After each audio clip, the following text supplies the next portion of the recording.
नमस्कार, स्वागत है आपका इंडिया न्यूज 28 में। आइए बात करते हैं उत्तर प्रदेश की कुछ खास खबरों की। अमरनाथ गर्ल्स डिग्री कॉलेज में मनाया गया विश्व फिजियोथेरेपी दिवस। वर्कशॉप का आयोजन। मथुरा विश्व फिजियोथेरेपी दिवस के अवसर पर सोमवार को अमरनाथ गर्ल्स डिग्री कॉलेज में एक common musculoskeletal problems and role of physiotherapy विषय पर वार्ता एवं वर्कशॉप का आयोजन किया गया। मुख्य वार्ताकार एवं वर्कशॉप के संयोजक फिजियोथेरेपी एवं रिहेबिलिटेशन विभाग CIMS हॉस्पिटल के हेड ऑफ डिपार्टमेंट डॉक्टर अपूर्व नारायण द्विवेदी ने पावर पॉइंट प्रेजेंटेशन के माध्यम से कॉलेज की छात्राओं को युवाओं में नवीन आरामदायक जीवन शैली एवं मोबाइल लैपटॉप के निरंतर प्रयोग से शरीर में होने वाली समस्याओं के संबंध में बताया तथा ये भी बताया कि किन व्यायाम के द्वारा नियमित रूप से करने से हम इन समस्याओं से छुटकारा पा सकते हैं। उन्होंने कहा कि नवीन ज्ञान, विज्ञान, उपकरण, अनुसंधानों को अपनाना ही होगा जो अनिवार्य है, परंतु हमें अपने शरीर को इन सुविधाओं के बीच स्वस्थ रखने के उपाय को जानना बहुत जरूरी है। पावर पॉइंट प्रेजेंटेशन एवं विभिन्न वीडियो दिखाकर उन्होंने छात्राओं को बताया कि मोबाइल देखते समय, सोते समय, पढ़ते समय, खड़े होते समय, चलते समय, लैपटॉप का इस्तेमाल करते समय, बाइक अथवा कार चलाते समय हम किस किस तरह की शारीरिक मुद्राओं से एवं व्यायाम से इन उपकरणों से शरीर पर होने वाले दुष्प्रभाव से बच सकते हैं। वर्कशॉप के आरंभ में डॉक्टर द्विवेदी का स्वागत अभिनंदन करते हुए कॉलेज के प्राचार्य डॉक्टर अनिल वाजपेयी ने कहा कि आज के युवाओं को विलासिता पूर्ण जीवन शैली और उपकरणों के बीच अपने शरीर को स्वस्थ रखने की विधा को सिखाना ही होगा।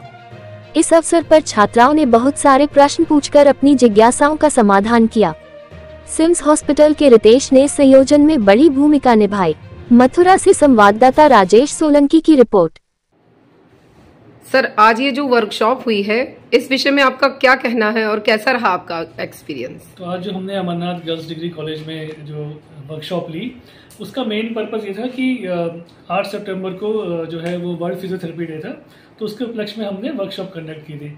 तो और ये मेरी सोच से कहीं ज़्यादा मतलब अच्छा रहा, क्योंकि पर्पस ये था कि जितने भी स्टूडेंट्स हैं आज के यंग जनरेशन है उनको बहुत सारी दिक्कतें होती हैं, चाहे वो मोबाइल यूज़ करने से हो, या उनके गलत पोस्चर की वजह से हो, गर्दन झुका के जैसे वो बहुत रखते हैं, या उनकी पढ़ाई के संबंधित से लैपटॉप यूज़ करने से। तो क्या क्या चीज़ें हम उनको बता सकते हैं जिसमें कि वो अपने दिनचर्या में रेगुलर एक्सरसाइज करके या अपना पोस्चर सही करके अपने आप को सही कर सके।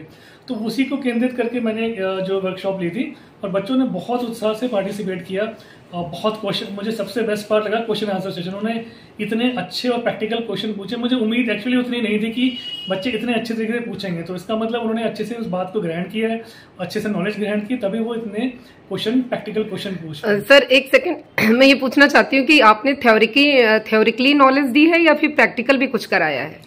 हमने दोनों चीज़ों को लिया इस वर्कशॉप में। इनिशियल थोड़ा सा थ्योरी पार्ट कवर किया कि एक बेस देना ज़रूरी था, उसके बाद उनको पिक्चर्स, वीडियोस और प्रैक्टिकल सेशन में लिया, क्योंकि जब तक हम, ये ऐसी चीज़ है फिजियोथेरेपी और एक्सरसाइजेस कि जब तक हम करके नहीं दिखाएंगे उनको मालूम कैसे पड़ेगा। सिर्फ बोल देना कि ये करना है वो करना, तो उससे समझ में नहीं आएगा। तो ज़रूरी ये था कि हम उनको करके भी दिखाएं, तो हमने खुद भी किया और बच्चों से भी साथ के साथ करवाया। तो बच्चों ने बहुत बढ़ चढ़ के उसमें भाग लिया और बड़े अच्छे से एक्सरसाइज करी साथ में। कुछ ऐसी एक्सरसाइज बताई हैं कि जिसको करके बच्चे बड़ी परेशानियों से बच सकते हैं, क्योंकि मोबाइल लैपटॉप आजकल तो ये तो रेगुलर हो चुका है यूज करना। बताइए, क्योंकि लैपटॉप से ज़्यादा मोबाइल आज सबसे बड़ा दुश्मन है, क्योंकि लोग हर समय मोबाइल में व्यस्त रहते हैं, ना चाहते हुए भी इतना ज़्यादा डिस्ट्रैक्शन हो चुका है कि हर वक्त सर झुका के, गर्दन झुका के लग रहा है। तो इसकी वजह से गर्दन में समस्या होना आम बात है, कंधों में दिक्कत होना आम बात हो गई है। तो उससे रिलेटेड कि मोबाइल को यूज़ कैसे करना चाहिए और क्या सही पोस्चर होना चाहिए, पढ़ते समय बैठने का क्या पोस्चर होना चाहिए, और अगर जैसे मोबाइल या लैपटॉप ज़्यादा यूज़ कर रहे हैं, आंखों में स्ट्रेन आता है, तो उसके लिए भी एक्सरसाइज बताई हैं। तो कोशिश ये रही है कि जो समस्याएं आजकल के विद्यार्थी ज़्यादातर फेस करते हैं, तो उसमें किस तरीके से वो इस चीज़ से बाहर निकल सके। तो मैं आज अमरनाथ गर्ल्स डिग्री कॉलेज के प्रबंधन को बहुत बहुत धन्यवाद देना चाहता हूँ। स्पेशली अनिल वाजपेयी सर का मेरा तहे दिल से सम्मान और धन्यवाद देना चाहूँगा। प्रिंसिपल मैम को भी बहुत बहुत धन्यवाद। साथ ही जो यहाँ के कोऑर्डिनेटर और सभी टीचर्स हैं जिन्होंने इतने ढंग से वर्कशॉप को ऑर्गेनाइज किया, बच्चे इतने अनुशासन में बैठे थे, और ये दर्शाता है कि हाँ, यहाँ किस तरह का एजुकेशन के साथ साथ अनुशासन और जो मॉरल वैल्यूज़ है उस पर भी ध्यान दिया जाता है। कि जैसे अभी आप बता रही हैं कि आपके यहाँ वो डॉक्टर सर आए थे, उन्होंने बताया है, तो ऐसी एक्सरसाइज करके क्या आप किसी बड़ी समस्या से बच सकते हैं? जी बिल्कुल। जैसे कि आज की टॉक में सबसे ज़्यादा सर ने इस चीज़ पर प्रेशर किया था कि prevention is better than cure, तो हमको सबसे पहले तो प्रिवेंशन पर ध्यान देना चाहिए, जिससे कोई बड़ी समस्या होने से पहले उसका समाधान हो सके। एक सवाल मैं और पूछना चाहती हूँ कि क्या सिर्फ थ्योरिकल नॉलेज दी या कुछ प्रैक्टिकल एक्सरसाइज भी कराई हैं आप लोगों से? प्रैक्टिकल एक्सरसाइज भी बहुत थी, उन्होंने हमको प्रैक्टिकली खुद करके दिखाया था कि इनको आप कैसे कर सकते हो। He was very helpful for us. Ma'am, आज ये जो प्रोग्राम हुआ है आपके महाविद्यालय में, ये किस टाइप का प्रोग्राम रहा है? ये जो कल अभी संडे गया है वो वर्ल्ड फिजियोथेरेपी डे था, उसी के लिए हमने आज ये प्रोग्राम ऑर्गेनाइज कराया था। ये कॉमन मस्क्यूलोस्केलेटल प्रॉब्लम्स के ऊपर था और फिजियोथेरेपी इसमें क्या रोल प्ले कर रही है, इसको कैसे क्योर करने की कोशिश कर रही है, इसके लिए हमारा ये इवेंट था।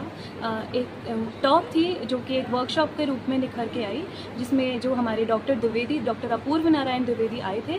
उन्होंने छात्राओं को कुछ एक्सरसाइजेज बताई जिनको करके कि